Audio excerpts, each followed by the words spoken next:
अज्ञानता में वो अवसाद इतना प्रचंड हो जाता है कि व्यक्ति आत्मघाती हो जाता है, अपनी हिंसा करता है, खुद को कष्ट पहुंचाता है।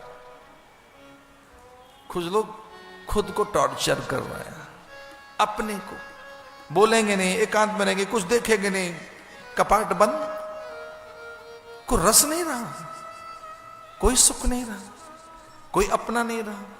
इसका अर्थ क्या है? इसका अर्थ है कि कोई एक अवसाद हमारे भीतर अज्ञानता में ऐसा पैदा होता है कि हम भी नहीं देखना चाहते, अपने को भी नहीं मिलना चाहते। रूठ कर इस हद तक आदमी पहुंचता है, आहार भी नहीं लेंगे, अब तो जल भी नहीं पिएंगे, बस बैठे हैं। वो कितना दुखी करती है चीज। जिन्हें आप प्रताड़ित करना चाह रहे हो, जिनसे आप रूठ कर उन्हें दुख देना चाह रहे हो, उनको तो कुछ नहीं कर रहे, अपने को ज्यादा दुखी कर रहे हो, उसमें रह नहीं पाते आप। तो क्या होता है फिर? आंखें बदल जाती हैं, नेत्र चपल हो जाते हैं, मलिन हो जाते हैं, नेत्रों का जो कि आभाएं खो जाती है। इसलिए जब पूतना वहां आई तो बड़ी सुंदर सी दिखने लगी, बड़ी सी दिख रही है। गोपांगनाएं भागी उसका आदर करने के लिए। रोहिणी और यशोदा ने उन्हें ऊंचा सा आसन दिया, लेकिन उसकी दृष्टि स्थिर नहीं है, उसके नेत्र चपल थे। नेत्र तो केवल साधना में ही ठीक हो सकते हैं भैया, आंखें तो भगवान की सुंदर हैं। जगन्नाथ धाम में जाओ, खुली हुई हैं, कभी बंद नहीं करते भगवान आंखें, हर पल उनके नेत्र खुले हुए हैं। न केवल उनके, बलभद्र के, सुभद्रा के। किसी ने पूछा कि जगन्नाथ के नेत्र निरंतर क्यों खुले हैं? तो पूछा कि भगवान से ही पूछे, तो भगवान ने कहा मेरे नेत्र इसलिए खुले हैं कि प्रत्येक जीव मेरा है, कोई पराया नहीं, सब मेरे हैं। अगर मैं जगन्नाथ हूं, मैं जग का स्वामी हूं, तो प्रत्येक जीव मेरा है, परायापन कैसा? आंख तो उनसे मींची जाती है, उनसे मूंदले आंखें जो पराये हो। अपने अपनों के लिए तो आंखें खोलकर उनका स्वागत किया जाता है।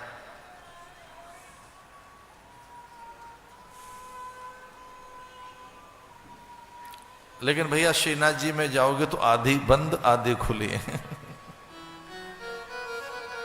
श्रीनाथ जी में जाओ आधी खुली है। उनसे पूछा जगन्नाथ में जब आप होते हैं तो पूरी खुली है, और यहां क्यों खुली है? तो उन्होंने कहा कभी कभी जीव के जब दोष बहुत प्रचंड हो जाते हैं, तब मेरा स्वभाव ऐसा है, मैं दोष तो देखता नहीं, बस गुण और सद्गुण देखता हूं, इसलिए आधी खुली आधी बंद है।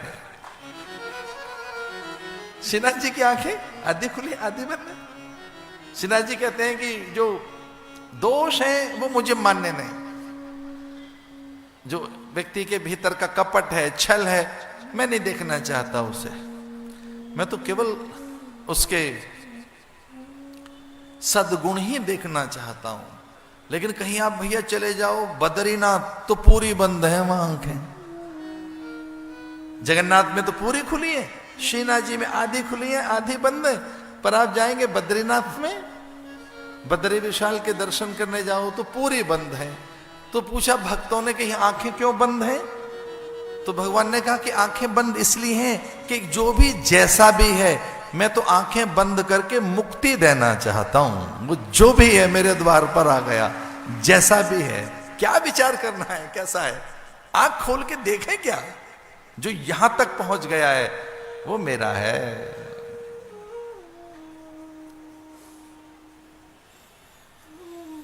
तो पूतना ने जैसे भगवान की ओर देखा तो भगवान ने आंखें बंद कर ली। तो श्रीधर टीका में विश्वनाथ, गोप स्वामी, रूप स्वामी, सनातन गोस्वामी, बड़े बड़े महापुरुषों ने वो सब लिखा है कि भगवान ने सहसा आंखें क्यों बंद कर ली। तो भगवान ने सहसा इसलिए आंखें बंद कर ली कि पूतना में एक तो अपवित्रता, ईर्ष्या, राग द्वेष, हिंसा, और एक और बात उसमें काम। तो कहने की इतना सुंदर बालक है, इसकी हत्या तो करूंगी बाद में, इसके कपोल छू लूं, कपोल छूकर इसे अंक में भर लूं, स्पर्श का सुख ले लूं। कितना सुंदर बालक है, तो इसकी हत्या तो मैंने करनी है बालक की, इसके प्राण तो मैं छीनूंगी। बालक बड़ा सुंदर है, तो पहले मैं इसके कपोल स्पर्श कर लूं और अंक में भर लूं, इसके मस्तक पर अपने ओठ जड़ दूं। तो भगवान ने झटपट आंखें बंद कर ली। तो पूछा महापुरुषों ने, ये क्या किया आपने, आंखें बंद कर ली? तो भगवान ने कहा, मां में ऐसा चरित्र नहीं हो सकता, स्त्री में प्राय चरित्र नहीं हो सकता। तो जब कभी कुछ ऐसा चरित्र कोई घटे तब मैं देखना नहीं चाहता कि जीव ऐसा भी है। तो रूप गोस्वामी आदि ने कहा कि भगवान ऐसा नहीं सोच सकते। तो पूछा भगवान से कि मूल बात बताइए क्या है? तो भगवान ने कहा, मैंने आंखें इसलिए बंद कर ली हैं कि जैसी भी है मेरे द्वार पर आ गई है, ये तो लेकर आई है विष और मैं इसे मुक्ति दूंगा, ये विचार कर रहा हूं। मुझे ये विचार आ रहा है कि मैं मुक्त करूंगा इसे। क्या क्या इसमें है वो आंख बंद करके गणना कर लूं। तो बड़ा हिसाब करना हो कई बार साहूकार को, तो भैया वो आंखें बंद करके विचार करता है कितना ब्याज बट्टा लें, कब कितना लिया कितना दिया, पूरा हिसाब करता है। कितने कितने जन्मों का भगवान हिसाब कर रहे हैं। भगवान पता है क्या कहते हैं कि कितने जन्मों का विष है इसमें, कितने जन्मों का काम, कितने जन्मों की हिंसा। देखो तो सही, ये मेरी हत्या के लिए आ गई है। तो वो गणना कर रहे हैं और फिर थक हार कर भगवान ने गणना बंद कर दी। जब भगवान ने कहा कि जब इसे मैंने मुक्त ही करना है, अपना धाम देना है, तो इसके पाप भी क्या गिनना है। अब इसके पाप क्या गिने जाए।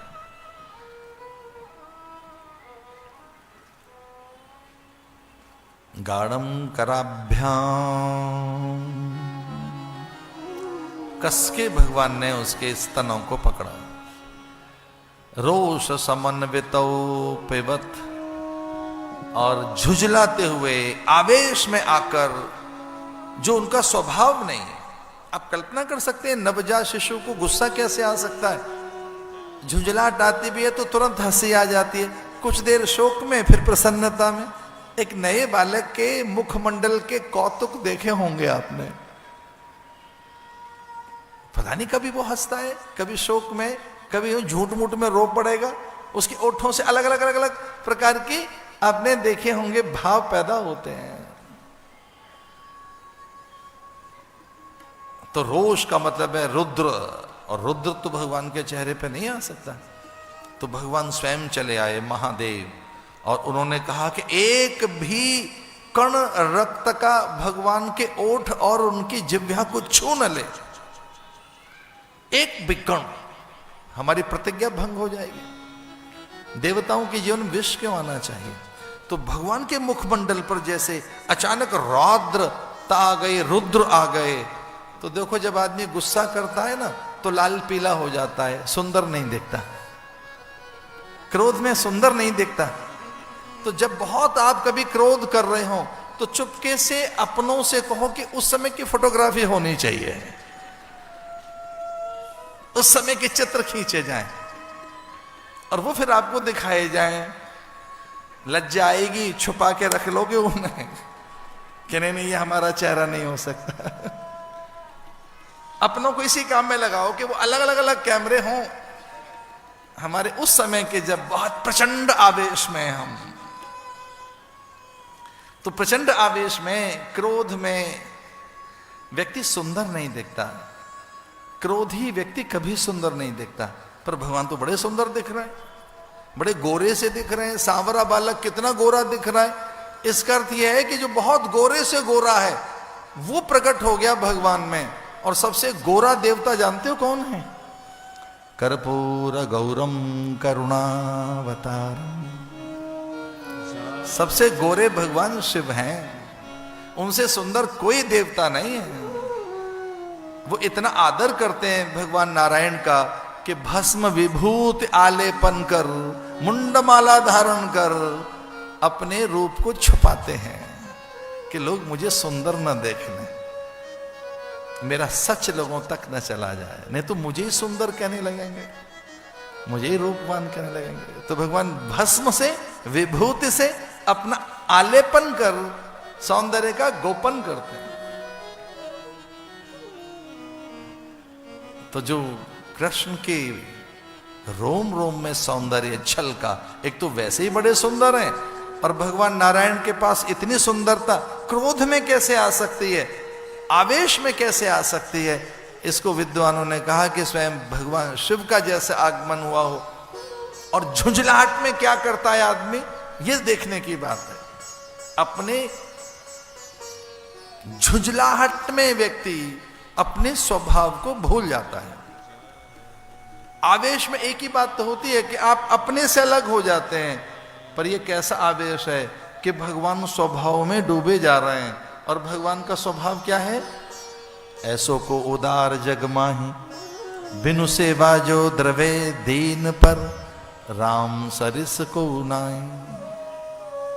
तो अपने स्वभाव में डूब कर भगवान ने कहा ये विष लेकर आई, मैं इसे अमृत दूंगा। तो जैसे पूतना को छुआ भगवान ने, वो निर्गंधा हो गई, सुगंधा हो गई, निर्विषया हो गई, वीतराग हो गई, पवित्र पूतात्मा हो गई। तो पूतना थी पूतात्मा, पवित्रात्मा, दिव्यात्मा, और निर्गंधा सुगंधा हो गई, निर्विषया हो गई।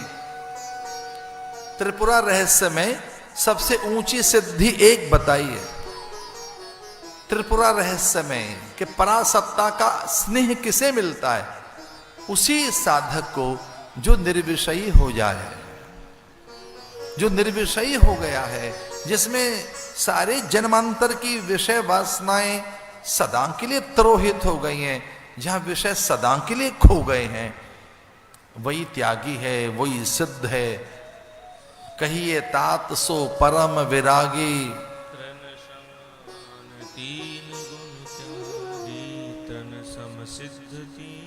तृण सम सिद्ध तीन गुण त्यागी। तिनके के समान जो सिद्धियों को समझकर त्याग देता है। तो जैसे ही पूतना को भगवान ने छुआ तो वो चिल्लाने लगी, सा मुंच मुंच मिंचाल मिति प्रभाषणी, अरे बालक छोड़ दे, मुझे छोड़ दे। लेकिन बाद में बड़ी हर्षित हुई, क्योंकि भगवान न केवल उसके प्राण ले रहे थे, वासना, जन्मांतर की कामना, कर्मानुबंधिनी मनुष्य लोके। तो पूतना निर्गंधा सुगंधा हो गई, चारों ओर गंध बिखर गई, आनंद उल्लास बिखर गया। पूतना की मृत देह में से सुगंध निकलने लगी। हम सब मनुष्य जितने हैं उन सब में कोई एक गंध है, देह की हर व्यक्ति की एक गंध है। और जब मृत्यु छू कर जाती है या मृत्यु लेकर जाती है प्राण को, तब इस मिट्टी की, इस मृत देह की भी एक गंध बिखर जाती है, जो हवन आदि करके लगभग 13वीं संपन्न करने के बाद, षोडशी आदि करने के बाद वो द्रव्य मुक्त होता है वातावरण। मृत की देह में से भी एक अलग द्रव्य, एक अलग स्राव होता है, बड़ी मैली, दुर्गंध, अपवित्र। वो इतनी सूक्ष्म होती है, इतनी सूक्ष्म कि वो एक विशेष प्रकार के रक्त, वीर्य, रज, प्राण, जीव अंश के साथ घुल मिल जाती है। ध्यान से सुनो। और दूर तक बैठा हुआ व्यक्ति भी उसके प्रभाव में माना जाता है। उसे पातक और सूतक कहते हैं। दूर बैठा हुआ, 7 समंदर पार भी बैठा हुआ व्यक्ति उस प्रभाव को स्वीकार करता है, उसके अंतःकरण को वो गंध छूती है। सूतक काल में, पातक काल में। लेकिन बड़ी चौंकाने वाली बात यह है कि हमने अपनी पुत्री विदा कर दी, उसको हमारे यहां का कोई प्रभाव नहीं रहेगा। डिटैच, रूट्स कट हो गई। उसके कुल देवता, ग्राम देवता, स्थान देवता, वास्तु देवता, कुल परंपरा, देवी और उसके इष्ट और उनकी मान्यताएं हमसे पृथक हो गई। हमसे क्या मतलब हमारी बेटी का? सप्तपदी के बाद, वाग्दान के बाद, कन्यादान के बाद, चतुर्थी कर्म करने के बाद, देव पूजा के बाद उसके देवता जाने। सीमांत जहां तक ग्राम देवता है, उसके बाद ट्रांसफर कर देता है ग्राम देवता, ग्राम देवता तक, इष्ट देवता तक, कुल देवता तक, स्थान देवता तक। जब तक हमारी कन्या हमारे घर में है और जब तक वो विदा नहीं हुई अपने पति के साथ, तब तक हमारे इष्ट देवता, कुल देवता, ग्राम देवता, वो सारे के सारे उस तरह से उसके हक में हैं। लेकिन जैसे ही इष्ट देवता, ग्राम देवता, कुल देवता, क्षेत्रपाल देवता के टेरिटरी से वो बाहर हुई, तो वहां से वो हैंडओवर कर देते हैं, उनको हैंडओवर कर देते हैं कि अब बस यहां तक है हमारा। तो वहां वो कितने दूर के कुल देवता हैं, इष्ट देवता, ग्राम देवता, वो कहां हैं? वहां से वो हमारी पुत्री का हाथ थाम लेते हैं, अब हमारी हो गई है कन्या। आज के युग में इसे परिभाषित करना बहुत कठिन है, पर एक आचार्य का और भागवत कह रहे एक व्यास का तनिक सा विश्वास कीजिए, ये सूक्ष्म जगत की बातें आज भी उतनी ही सच हैं जितनी ये सच कभी किसी युग में थे। आज भी उतनी ही सच है।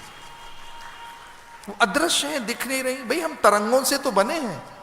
विज्ञान क्या कह रहा है? इलेक्ट्रॉन प्रोटॉन हम हैं क्या? हमें एटम है, और क्या है? एटम से बने हुए कुछ मॉलिक्यूल हैं हमें, और क्या हमें तरंगे हैं, कुछ पार्टिकल्स हैं, उनसे शरीर बन गया है।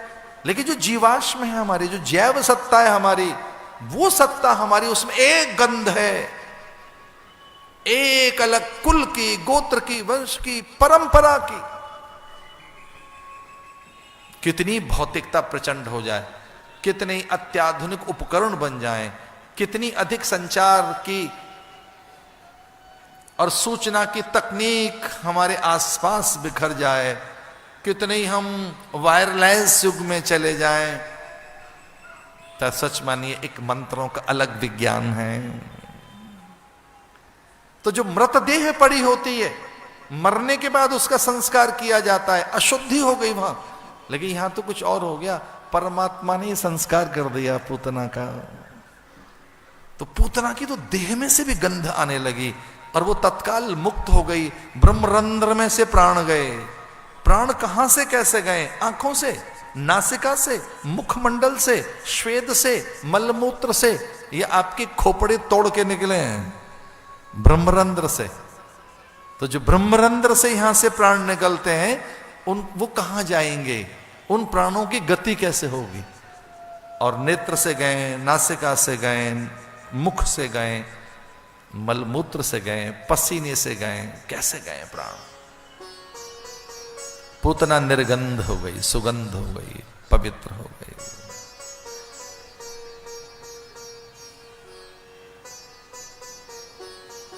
अविद्या का नाश हो गया। भगवान की बड़ी अद्भुत लीला नामकरण की लीला है। भगवान के नामकरण के लिए गुजरियां, अहीर कन्याएं,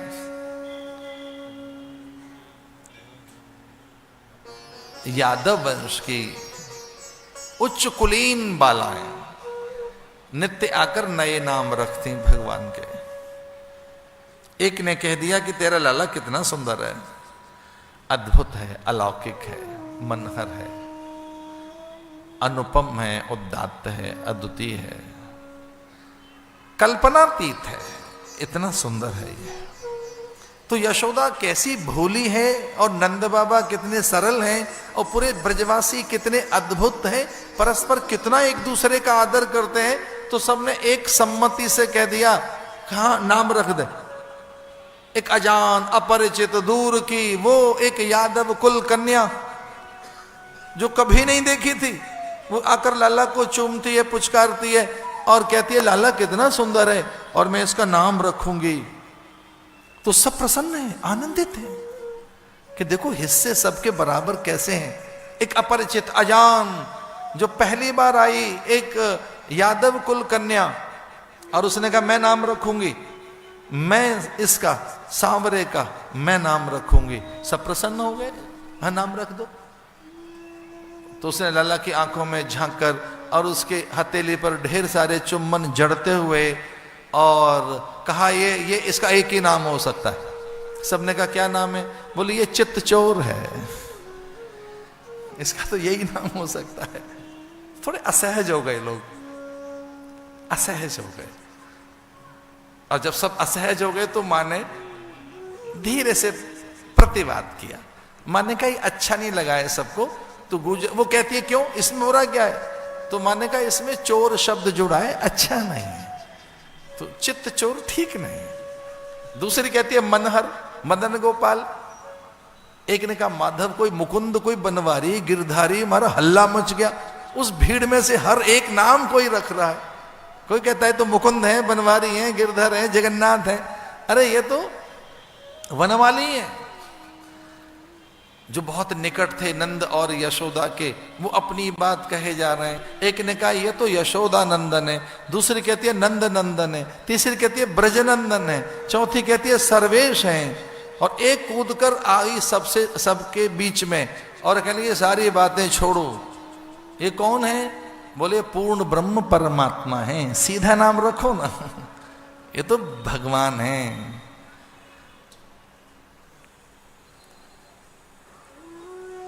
यशोदा को एक अच्छी युक्ति सूझी और बहाना मिल गया। यशोदा ने कहा देखो सबने नाम रख लिए और सब उलझ जाएंगे परस्पर, एक दूसरे का नाम नहीं रखा तो जो गुरु नाम रखें वो रखा जाएगा। अपने गुरु से हम कहेंगे तो गुरु जी जो नाम रख देंगे। और भैया कुछ चीजें गुरुओं के अधिकार पर छोड़ दीजिए। वाणिज्य व्यापार आपने कैसे करना है आप जानो, सारूकार परिवार, पर कुछ अधिकार तो गुरुओं का है कि वे नामकरण करें, मुहूर्त आदि बताएं, आपकी जीवन सिद्धि के लिए, आपकी प्रगति उन्नति के लिए, आपके जीवन में सफलता आए, तो वो कुछ थोड़े से आपको प्रयोग, विचार, संस्कार, विद्या, योग युक्तियां, अथवा वो आपको कुछ प्रेरणाएं दें। अन्यथा फिर उनकी क्या उपयोगिता है, फिर उनकी भूमिका क्या है जीवन में। इसलिए कुछ बातें गुरुजनों पर छोड़ो। अपनी ओर से कोई नाम नहीं, कोई जूरी मत बैठाओ, पैनल मत बैठाइए, छोड़ दीजिए उन पर कि वो रखें क्या नाम रखेंगे। तो गर्गाचार्य और शांडिल ऋषि ने बहुत गोपनीय ढंग से गौओं के झुंड में, गौ माता के झुंड में ले जाकर कहा कि देखो यहां पूजन अर्चन, देव स्थापना, भगवद स्मरण करेंगे और यहां नाम रखेंगे भगवान का।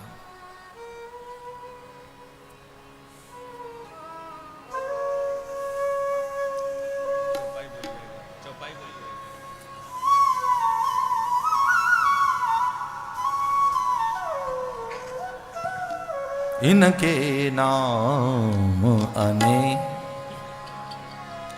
अनूपा, इनके नाम अनेक Anupa,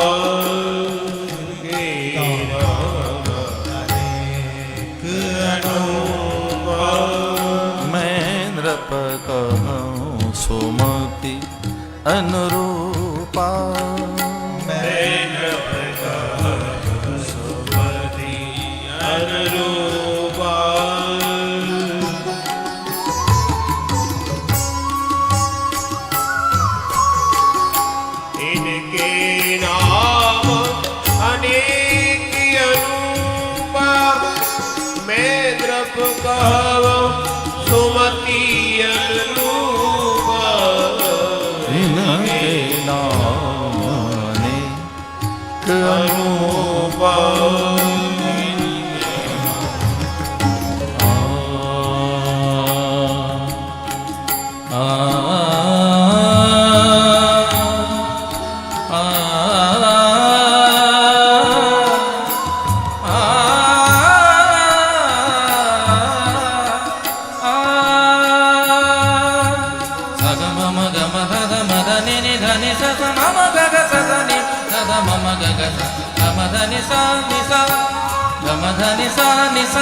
Sagamada maga sagamada ni da maga da ni sa ni da ni da ma da maga maga sa ke naam ke anupa gamada ni sa ni da maga ma da maga maga sa gamada ni sa ni da maga ma da maga maga sa ke naam ni ke anupa sagamada maga sagamada ni da maga da ni sa ni da ni da ma da maga maga sa ke naam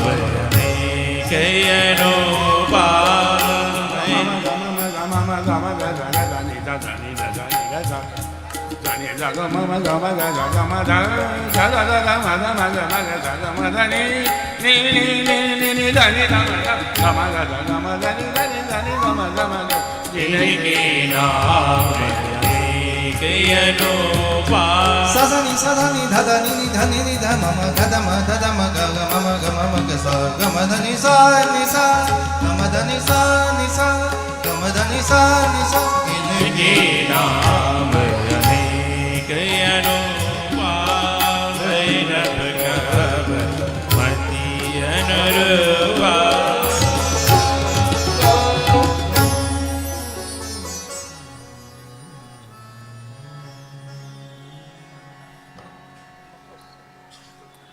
भगवान के नामकरण की संपन्नता गौशाला के मध्य में हुई, गौओं के झुंड में। चूंकि गौलोक से वह सत्ता चलकर आई है, वह गौलोक धाम के स्वामी है। जिस लोक की स्वामिनी स्वयं गौ है, वहां से आई सत्ता गौ की निकटता में। स्वस्ति वाचन, मंगलाचरण, देव पूजा, ये सब व्यर्थ सा लगा गर्गाचार्य शांडिल्य को। आचार्य गर्ग और आचार्य शांडिल्य जो भक्ति ज्ञान के आचार्य हैं, उन्हें लगा स्वयं देव सामने है, ईश्वर सामने है, तो किसका यजन भजन अर्चन स्तवन पूजन करें। फिर भी आदर देने के लिए गणपति आराधना, सर्वतोभद्र षोडश मातृका, क्षेत्रपाल, लोकपाल, मंगल कलश का वो पूजन करने लगे। पर चूंकि गौ ही पर्याप्त है, ऐसा कहकर उन्होंने गौरांग का पहले नाम रखा, जो 1 वर्ष पूर्व रोहिणी के गर्भ से प्रकट हुए थे। देवकी का 7वां पुत्र रोहिणी के गर्भ में उनके अंश स्थापित हो गए थे। वसुदेव की 5 पत्नियां थीं, जिनमें पहली पत्नी चंद्रवंश की सर्वोत्तम रानी रोहिणी, और रोहिणी नक्षत्र में ही भगवान का आगमन हुआ। रोहिणी बहुत गोपनीय ढंग से कंस के कोप से और उसके कोप भाजन से बचने के लिए नंद भवन में रह रही थी। 1 वर्ष पूर्व, 1 साल पहले गौरांग का जन्म हुआ। अयम ही रोहिणी पुत्रो, जो सब जगह रमन करे, सबके मन में, और जो सबका साक्षी हो। ऐसा ये 1 वर्ष पहले संकर्षण अथवा बलाधिक्य न राम बलराम, ये राम है, ऐसा नाम उनका नाम रखा गया। ये कोई पूर्व काल में लक्ष्मण की ऐसी कामना थी, विनोद में भी कोई बात उन्होंने कही तो राम ने उसे पूरा किया। बस ये बड़ों की आदत देखी गई, जो बड़ों का स्वभाव है कुछ ऐसा ही होता है, उनसे जो मांग लो उसे पूरा करते हैं। माता पिता से कुछ मांगो तो माता पिता संकोच नहीं करते, संतान के हित में सब कुछ दे देते हैं। देवताओं से मांगो तो वो तो इसी बात के लिए, देवताओं का अर्थ क्या है कि जो मांगोगे मिलेगा। और ईश्वर जे इच्छा करहु मन माई, हरि प्रसाद कछु दुर्लभ नाई। आप में ही कामना नहीं है, संकल्प नहीं है, आप में ही विचार नहीं है। आप जैसा विचार करोगे, जैसा संकल्प करोगे, जैसी कामना होगी उसकी पूर्ति होगी, जैसा आप चाहेंगे। हरि प्रसाद कछु दुर्लभ नाही, भगवान क्या कोई दुर्लभता नहीं। ये बात है कि आप में ही कामना नहीं है उन्हें पाने की, उन्हें देखने की, उनकी कृपा का अनुभव आपके पास ही नहीं है।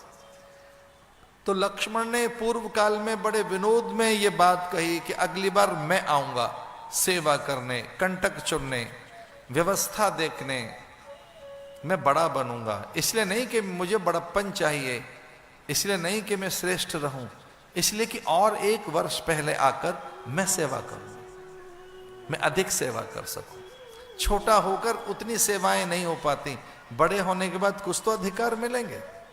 तो बताया गुरु ने कि इनका नाम राम सूझ रहा है, मुझे मन में आता है कि इनका नाम राम रख दें, लेकिन चूंकि बल की अधिकता इतनी है इनमें तो लोग इन्हें बलभद्र कहेंगे। और एक बात देखिए भैया, हमने बल पाकर आदमी भद्र नहीं रहता, अभद्र हो जाता है। बल आए तो भद्र कैसे रह सकता है? पर जहां भद्रा भी सुभद्रा हो गई हो, जिनके घर में भद्रा आकर सुभद्रा हो गई हो, ऐसे बलभद्र, बलराम, बलदेव, और इस प्रकार से गौरांग का नाम बलराम रखा गया। और जब भगवान की बात आई तो उनके चरण छूने लगे दोनों आचार्य, उनके हाथ की रेखाओं को चूमने लगे दोनों आचार्य, उनके नेत्रों में झांककर देखने लगे कि ये वही नेत्र हैं जो ब्रह्मा को संकेत में आदेश देते हैं सृष्टि रचना की। ये वही तो हाथ हैं जो कभी चक्र, कभी गदा, पद्म और कभी कोदंड धारण करते हैं। उनके नाभि कमल को धीरे से छूने लगे कि ब्रह्मा का यहां से उदय होता है। चरणों को स्पर्श करने लगे कि गंगा का आविर्भाव यहीं से तो है, गंगा यहीं से तो निकलती है। उनके रोम रोम में से ऋषि मुनियों की कल्पना करते हुए दोनों ऋषि आनंदित हुए, साधु धन्य हो गए। शास्त्र कहता है कि साधुता कब धन्य अनुभव करती है? जब सच्चिदानंद मिले, जब साकार दर्शन हो, पांडित्य की पूर्णता कब है? जब परमात्मा मिले। आप बड़े पंडित हों, बड़े ज्ञानी हों, बड़े विद्वान हों, बड़े शास्त्र आपने पढ़े हों, आपको सब कुछ आता हो और परमात्मा के दर्शन नहीं हुए तो ये पांडित्य की पूर्णता नहीं कही जाएगी। तो पांडित्य की पूर्णता कब? जब परमात्मा के दर्शन हो। सन्यास की सार्थकता कब? जब सच्चिदानंद मिले। ब्राह्मणत्व तो कब आपका पूरा माना जाए? जब केवल वैराग्य नहीं, ब्रह्मानुभूति हो। आपकी साधना कब सिद्ध हो गई? जब सत्य के दर्शन हो जाएं। सामने सत्य है, सनातन सत्य है सामने ही। और भक्ति कब सिद्ध हुई? जब भगवान मिले। तो भगवान के दर्शन पाकर, ईश्वर की निकटता जानकर कि यही रचनाकार है, यही विराट विष्णु हैं, यही वामन नरसिंह बनते हैं, यही प्रथु धनवंतरी बनते हैं, यही आदिनाथ ऋषभ बनते हैं, यही करुणा के अवतार बुद्ध बनते हैं, यही हैं, ऐसा मानकर वो शीश झुकाने लगे। ऐसा मानकर बहुत आनंदित होने लगे। यशोदा ने टोका कि ऐसा लाला है हमारा। हर कोई चकित होता है, भ्रमित होता है और मोहित हो जाता है। इसके रूप में सब आसक्त हो जाते हैं। अगर ग्वाल बाल गुजरियां अहीर बालाएं हों तो बड़ी बात नहीं, पर ये तो स्वयं साधु ही चकित हो गए। इन महात्माओं को देखो, इनकी समाधि लगी जा रही है। हमारे लाला में कोई आकर्षण तो है, हमारे इस बालक में कोई बड़ा सम्मोहन तो है। तो माँ ने टोक कर कहा है, गुरुवर इसका नाम रखिए। हमारे पुत्र का नाम क्या है? आपको नामकरण के लिए बुलाया था, आप तो ध्यान में जा रहे हैं। आपको तो समाधि से लग गई, आप तो खो गए हमारे लाला का रूप देखकर। इसका कोई नाम तो बताइए। और उनके मुंह से सच निकल गया। उन्होंने कहा, ईश्वर का न कोई नाम है न कोई रूप है। जो ईश्वर है उसका नाम रूप कुछ होता नहीं। नाम रूप तो संसार का है, और ध्यान रहे संसार नाम रूप से टिका हुआ है। वेदांत यहीं से आरंभ होता है कि राम नाम और रूप मिथ्या है। हमारे कितने नाम रखे गए हम सबके। कोई बचपन में बालक कहता रहा, फिर युवक कहता रहा, फिर कोई जरा सा शरीर में रोग है तो रोगी कहा किसी ने, किसी के द्वार पर गए तो अतिथि और मेहमान बताया किसी ने, किसी के लिए हम पति हैं, किसी के पुत्र हैं, किसी के पिता हैं। ये ध्यान रखना, पुत्र होने पर किसी के आप पिता बनते हैं, पर पहले किसी के पुत्र हैं। खाली गुरु ही नहीं रहते आप, पहले शिष्य भी हैं। अगर आप शिष्य बने तभी गुरु बन सकते हो भैया। अगर आप पहले पुत्र बने तो ही पिता बन सकते हो। वही पिता बन सकता है जो किसी का बेटा हो। आप पहले हैं ना, आपसे पहले कोई है। बहु निसंति नामानि, एक नहीं अनेक नाम, अनेक गुण रूप हैं। और ये अजन्मा अयोनिज है, ये तो ब्रह्म है, नित्य है, अखंड है। ऐसा कहकर भगवान की प्रशंसा करने लगे। और कहीं अधिक भेद ना खुल जाए। जब देखा कि दोनों ऋषि अत्यंत प्रशंसा में बड़ा यश गान कर रहे हैं, तब भगवान रोदन करने लगे। उनके रोदन में भी प्रमोदन था। मोटे मोटे अश्रु निकलने लगे, उनके कपोल से ढरकने लगे। तो रोदन में भी प्रमोदन। ध्यान भंग हो गया उनका और कहने लगे कि ये जैसा भी है अद्भुत है। एते चांस कला पुंसा कृष्णस्तु भगवान स्वयं। ये जो भी हैं ये कृष्ण हैं और स्वयं भगवान हैं। ऐसा कहकर वहां से चलने लगे। माता और पिता ने पूछा, नंद और यशोदा ने, कि नाम क्या रखा आपने इनका? बोले इनका नाम है श्री कृष्ण। श्री कृष्ण जिसमें आकर्षण है, आनंद है, माधुर्य है,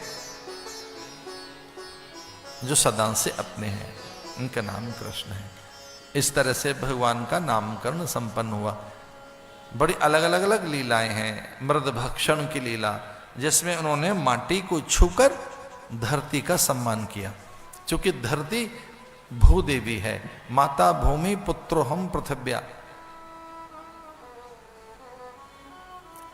पूज्य स्वामी खंडानंद जी महाराज मुझे याद आते हैं।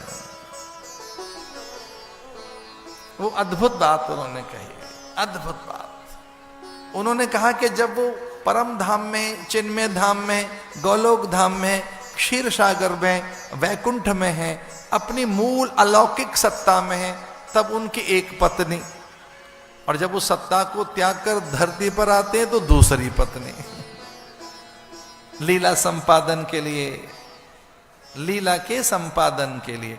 तो या भूमिजा है, या ब्रह्माणी है, या वो रुद्राणी है, लेकिन नारायण की दो भारियां बताई गई, नारायण की दो पत्नियां बताई गई। एक है श्रीदेवी, दूसरी है भूदेवी। तो जो धरती है ये भी नारायण की भारिया है। माता भूमि पुत्रो हम पृथिव्या।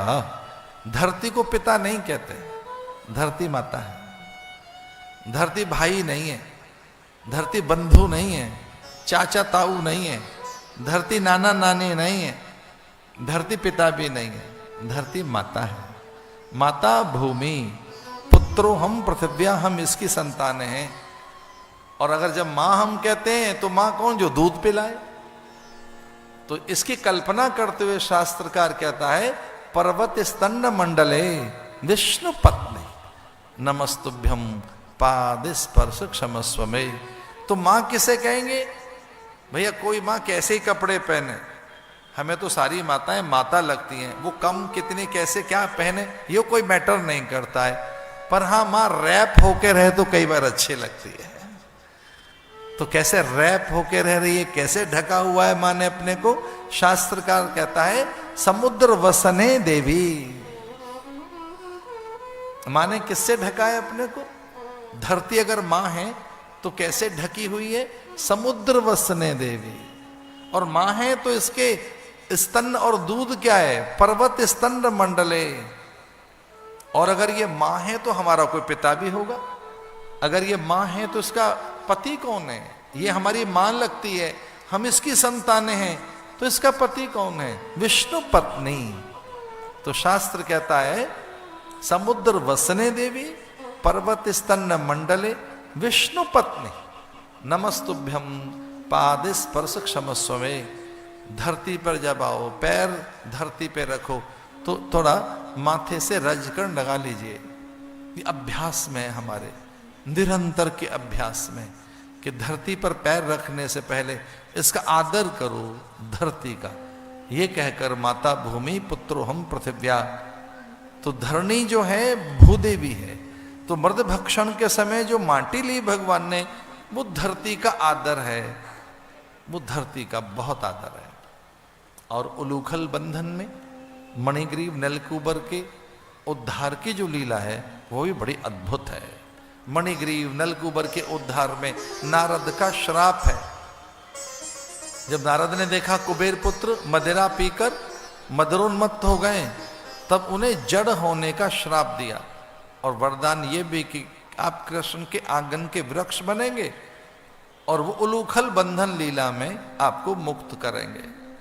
जब मां बांधने लगी कृष्ण को कि वो बंदरों को माखन दे रहे हैं, कपोत कागा को, उछल कूद करने वाले कितने ही और जो पंछी आ गए, तब मां उन्हें बांधने लगी कि मंथन ठीक हो जाए। तदपि अंगुलम नूनम यद यद्यात्त बंधनम। तो मुक्ति का मर्म वो ही समझ सकता है जो बंधन में हो। धन का कई बार अर्थ वो समझ पाता है जो विपन्नता देखे। जिसने विपन्नता नहीं देखी वो धन का अर्थ कैसे समझ सकता है?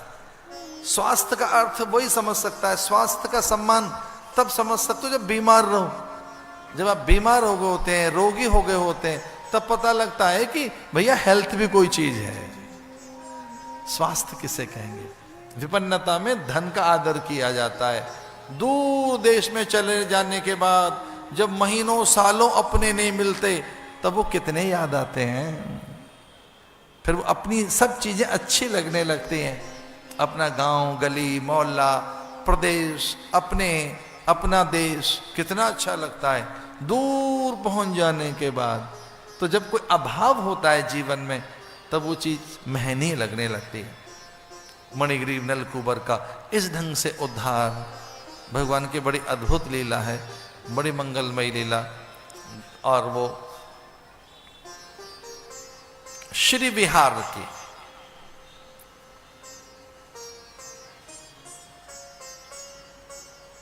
एक श्रृंगार का पद है, बड़ा अद्भुत सा भगवान का। और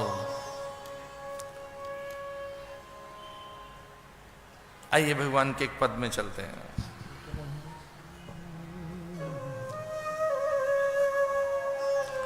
मोहना चला यो नैन तीर, मोहना चला यो नैन मोहना चलायो नैन तीर, हिये में साली गयो री, हिये में साली गयो।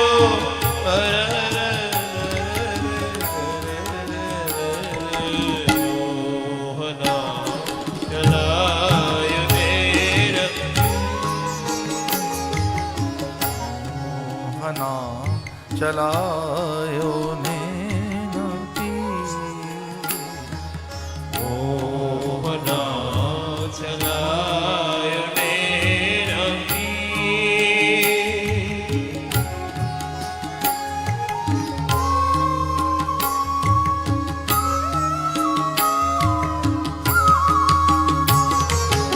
मैं जमुना जल भरने गाती,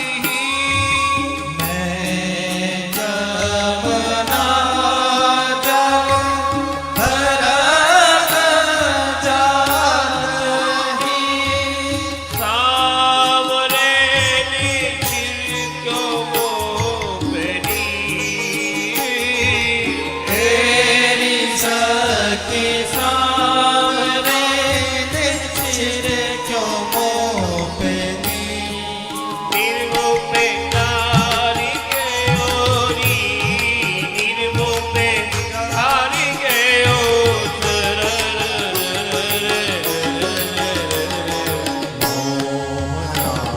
चलायो नैन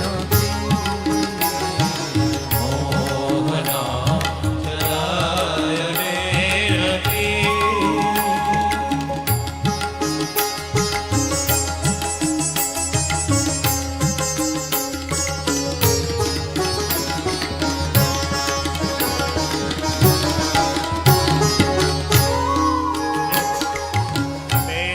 मैदान में जब जात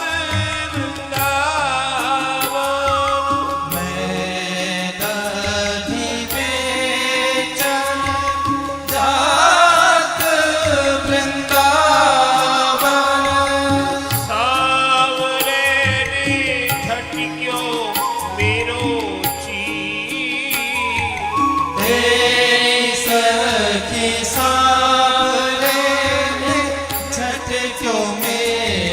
चीर, चिर मेरो हारी गयो री, चिर मेरा हारी गयो। मोहना चलायो नैन चलायो नैन।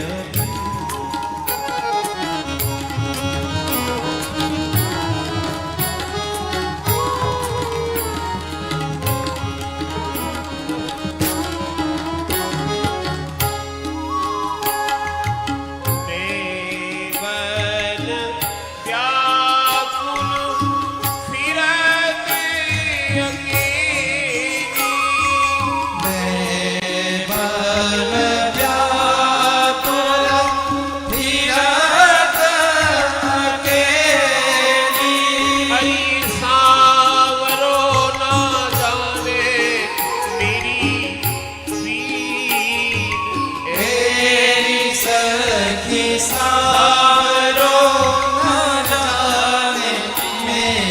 तीर मेरे मारी गयो री, तीर मोरे मारी गयो चलायो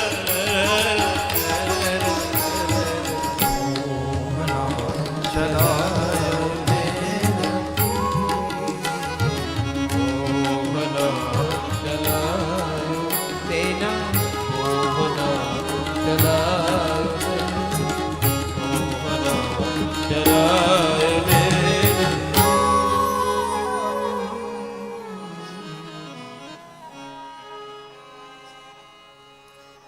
उत्कच और तृणाव्रत के वध की कथा बड़े संकेतात्मक है। एक तृणाव्रत भी एक असुर जो तिनका जैसा बनकर आया, बवंडर सा बनकर आया, जिसे शास्त्र में दृश्य की विकृति कहा गया है, दृष्टि दोष कहा गया है, साधना का व्यतिक्रम कहा गया है, विपर्य दोष कहा गया है। जैसे कई बार साधना के दोष हमें याद नहीं रहते। एक साधन की गति, साधन में तीव्रता हो, साधन में उत्साह भंग न हो, साधन में रुचि का अभाव न हो जाए, साधन में गतिरोध न हो, साधन परंपरा न बन जाए, निर्वाह न बन जाए, बस नियम निभाने हैं, हमारा दिया बाती करनी। तो साधना केवल नियमों का निर्वहन नहीं है, परंपरा की पूर्ति नहीं है, आंकड़ों को छूना नहीं है, संख्या को गिनना नहीं है, पाठ की पूर्ति का नाम साधना नहीं। तो कई बार साधना संख्या तक सिमट कर रह जाती है कि इतनी तो संख्या करनी थी, इस आंकड़े को ही तो स्पर्श करना था, इतनी तो स्तुतियां बोलनी थी, पूरी हो गई वो तो, इतने दिए जलाने थे, इतनी प्रदक्षिणा करने थे, इतनी माला फेरने थे, पूरा हो तो गया। तो साधना में एक दोष है जिसका नाम है विपर्य दोष, विसंगति, व्यतिक्रम, उत्साहहीनता, अरुचि। एक और है साधना का दोष, सबसे बड़ा दोष, और उसका नाम है प्रमाद। कि पूरा कर रहे हैं, ध्यान नहीं है, माला चल रही है, जप चल रहा है, पाठ चल रहे हैं, और कई बार तो साधना की अथवा नियम की पूर्ति होने के बाद फिर लंबी सी सांस लें आप कि हो गया, पूरा हो गया, निपट गया पाठ अपना। अरे पाठ तो निपट गया अपना, अब आराम से अल्पाहार करेंगे, पाठ हो गया पूरा। अब तो सूर्य को भी अर्घ दे दिया, तुलसी को जल दे दिया, गौ ग्रास निकाल दिया, गुरु मंत्र जप लिया है, स्तुतियां पूरी हो गई, ओह रिलैक्स हो गया पूरा। अब तो इसे क्या कहेंगे? ये साधना का प्रमाद है कि साधना में अरुचि है, साधना के प्रति आदर खो बैठे आप। तो जो तृणाव्रत है वो यही है, तम विस्मिता भार पीड़िता भूमौ निधाय। जो काम है, हमें और चीजें आकर्षित कर रही हैं, हमारी प्रायोरिटी कुछ और है। साधना में कई बार आपको और प्राथमिकताएं सामने खड़ी हो जाएं, साधना के समय कुछ और प्राथमिकताएं, वरीयता क्रम में। वैसे तो सारा जीवन ही साधना हो, जो आप कर रहे हैं सभी तो साधना है। वो उद्यम है, व्यापार है, परिवार है, सारोकार है, व्यवहार है, विचार है, आपका हर कुछ साधना होना चाहिए। पर उतना प्रचंड एक आप में एक अपने प्रति सचेत, अपने लिए जागरूक संवेदन होना चाहिए। और ये उत्कच जो तृणाव्रत उत्कच है, जड़ाभिमान, सकटासुर, ये क्या है? इसे कहेंगे जड़ाभिमान। और ध्यान रहे, अभिमान तो जड़ में ही रहता है, शुद्ध चैतन्य में कोई अभिमान नहीं। ये थोड़ी वेदांत की बातें हैं, इन्हें ध्यान से सुनो। कृष्ण की कथा में थोड़ा वेदांत बता रहे हैं आपको हम। अभिमान तो देह में है, रूप में है, विद्या में है, उपकरणों में है, पदार्थों में है।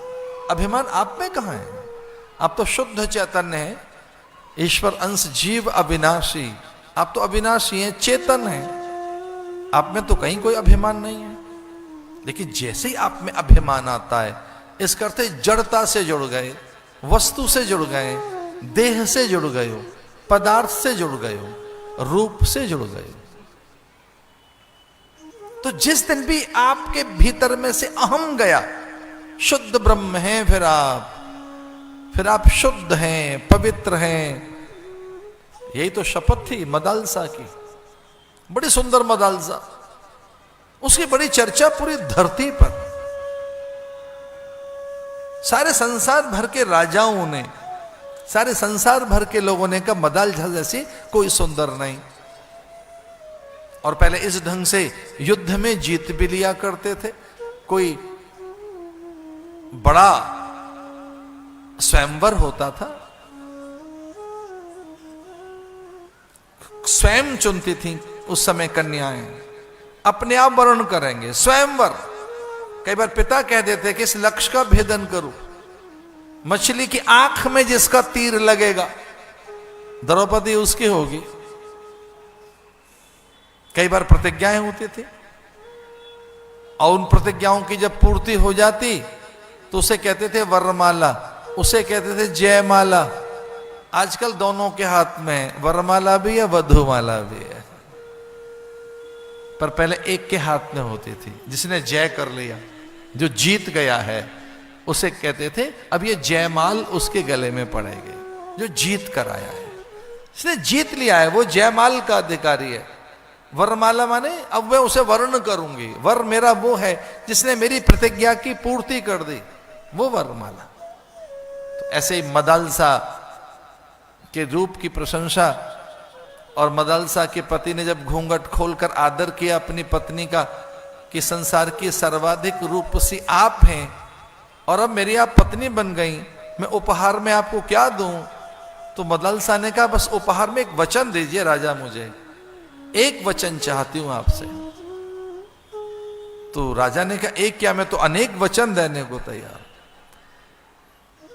और राजा से उसने कहा मुझे तो एक ही बात मांगनी है आपसे कि मेरी कोख से अज्ञानी, अपढ़, अजान, रोने धोने वाली संतानें पैदा नहीं होंगे, वो पसंद नहीं है मुझे।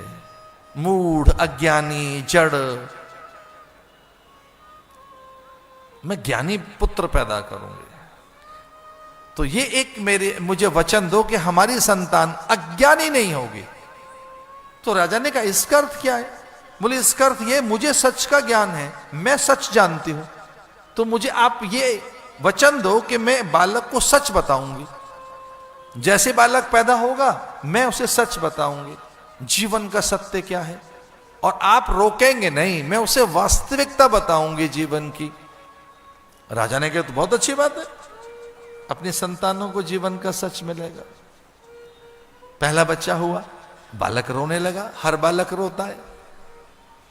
तो रोते हुए बालक को फटकार लगाई मदालसा ने, कहा शुद्धोसी बुद्धोसी निरंजनोसी संसार माया। माया ने छूकर तुझे रुला दिया, काल ने तेरा स्पर्श किया है। क्योंकि यही सच है, जब बालक पैदा होता है तो काल स्पर्श करता है कि हर चीज मिट जाएगी, तो बालक रो पड़ता है, बेचैन हो जाता है, काल आकर उसे स्पर्श करता है।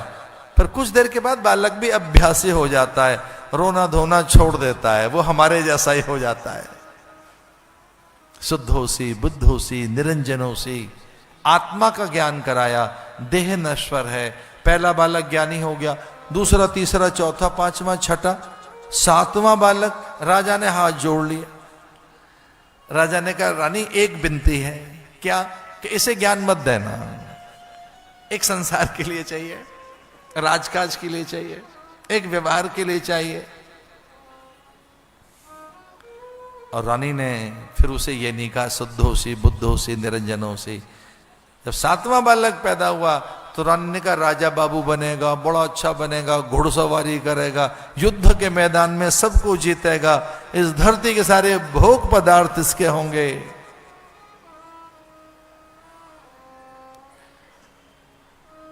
और वो बालक जब युद्ध के मैदान में एक बार घिर गया